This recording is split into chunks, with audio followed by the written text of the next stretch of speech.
ତେଣୁ ଆମର କାହା କିଛି କହିବାର ନାହିଁ, ସିଏ ଯେ ଯାହା ବୁଲନ୍ତୁ, କ'ଣ କିଏ କରୁଛନ୍ତି, ଆମେ କାହା ବିରୁଦ୍ଧରେ କହିବା ଚେଷ୍ଟା କରୁ, କିଛି ଅସୁବିଧା ନାହିଁ। କିଛି ଓଡ଼ିଶାରେ କ'ଣ ପ୍ରଭାବ ପଡ଼େ ଆପଣଙ୍କ କଥା କହୁନାହାନ୍ତି?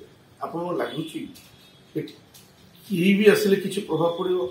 ମାନ୍ୟବର ମୁଖ୍ୟମନ୍ତ୍ରୀ ପୁରା ଖାଲି ଗୋଟେ ରାଜନୈତିକ ବ୍ୟକ୍ତିତ୍ୱ ନୁହନ୍ତି, ମାନ୍ୟବର ମୁଖ୍ୟମନ୍ତ୍ରୀ ଲୋକଙ୍କ ହୃଦୟରେ ଅଛନ୍ତି।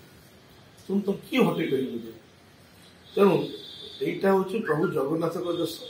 ଏଠି ଆମେ ଜୟ ଜଗନ୍ନାଥ କହି କଥା ସକାଳ ଆରମ୍ଭ କରୁ, ରାତିରେ ଶୋଇଲା ପୂର୍ବରୁ ଜୟ ଜଗନ୍ନାଥ କହି ଶୋଉ। ତେଣୁ ତାଙ୍କର ପ୍ରମୁଖ ଭକ୍ତ ହେଲେ ଆମର ମାନ୍ୟବର ମୁଖ୍ୟମନ୍ତ୍ରୀ। ତେଣୁ କିଛି ହବାର ନାହିଁ, କିଏ ଆସନ୍ତୁ, ଯେତେ ବୁଲନ୍ତୁ, ଯେତେ ମିଟିଂ କରନ୍ତୁ, ଗତ ଥର ଠାରୁ ଏଥର ନିଶ୍ଚିତ ଭାବରେ ଆମେ ଅଧିକ ସିଟ୍ ନେବୁ, ଏଇଟା ମଧ୍ୟ ଆପଣଙ୍କୁ କହିବି। ଭୋଟ ପ୍ରତିଶତ ହାର ବି ବୃଦ୍ଧି ପାଇବ ସବୁ ନିର୍ବାଚନ ମଣ୍ଡଳୀ ନିଶ୍ଚିତ ଭାବରେ। କାରଣ ଆପଣ ଦେଖୁଥିବେ ବିରୋଧୀ ଦଳଙ୍କର ସ୍ୱର ହିଁ ନାହିଁ। ଅତୀତରେ କିଛି କିଛି ଥିଲା, ଏଥରକ ସ୍ୱର ହିଁ ନାହିଁ, ସମସ୍ତେ ସୁପ୍ତ ପ୍ରାୟ। ତେଣୁ ଏଠି ନବୀନ ନବୀନ ନବୀନ ବିଜୁ ଜନତା ଦଳ ଛଡା କିଛି। କେତେ ଭୋଟ ହାର ବଢିବ?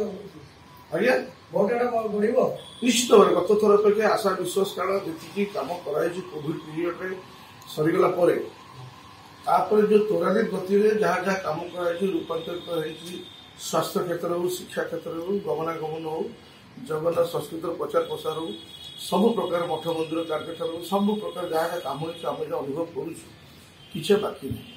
ତେଣୁ ଗତ ଥର ଅପେକ୍ଷା ଏଥର ନିଶ୍ଚିତ ଭାବରେ ଆହୁରି ଦୃଢ଼ ସରକାର।